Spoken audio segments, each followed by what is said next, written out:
My name is Saurav, and I've been coming to HT for about 2 years now, and this is the story of how I found God, or more accurately, how God found me. I grew up in a Hindu family, although I never considered myself very religious growing up. In my teenage years, I did study Hinduism quite a lot, but this was only because I was wrongly convinced that it was an important part of my cultural identity and a prerequisite to having good family relations and relations with my community. However, the more I studied it, the more I found it difficult to accept that this was the truth about God, and it didn't align with my experiences or intuitions. Jaded by this experience, I sort of reverted into an agnostic mindset for most of my life after this. Going into university, although I considered myself an agnostic person, I had lifted up many things in my life up to the place of God. I thought that I had neutral, grounded scientific beliefs on everything, but I was very religious in a different sense. In reality, I worshiped money and I worshiped success and status in the eyes of the world. I blindly followed these false gods wherever they took me, and was willing to sacrifice almost anything or anyone in my life to faithfully follow these gods. I believe I was chasing the temporary highs that these things promised, and also the illusions of happiness, fulfillment, and security that these things seem to offer.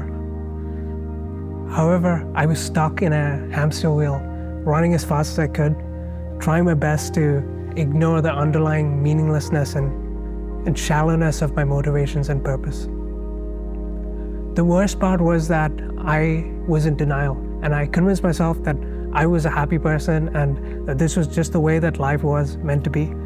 But in retrospect, none of these worldly things that I idolized could ever hope to fill the God-shaped hole in my heart, the one that I think is in all of our hearts.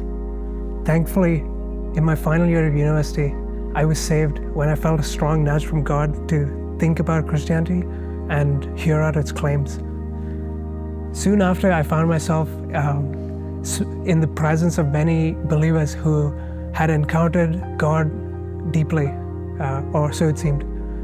These people really stood out to me, and I had many questions for them, which often ended up in really intense debates.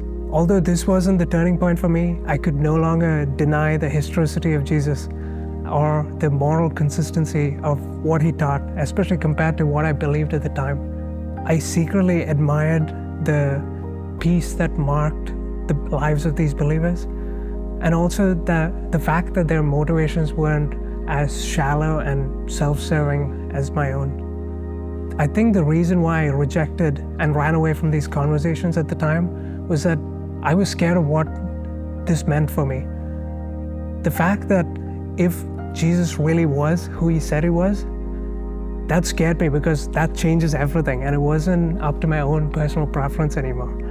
I could no longer run from this question, so I started attending church for the first time. I started coming to HT. To my utter surprise, through sermons, prayer, and worship, I began to feel the presence of the real living person of Jesus Christ, and not just an abstract theological entity.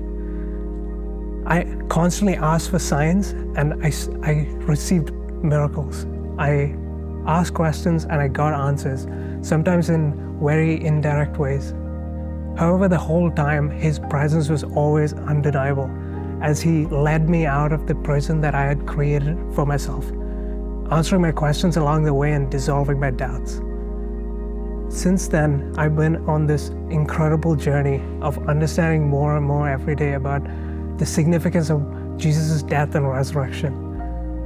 I'm no longer crushed by my shortcomings and inadequacies, and I'm no longer ruled by my material desires.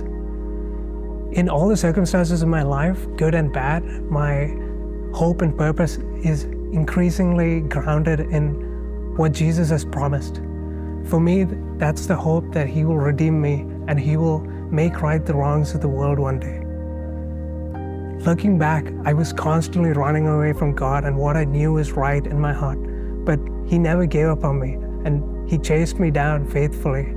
The grip that sin had on me was so strong, but He was so much stronger.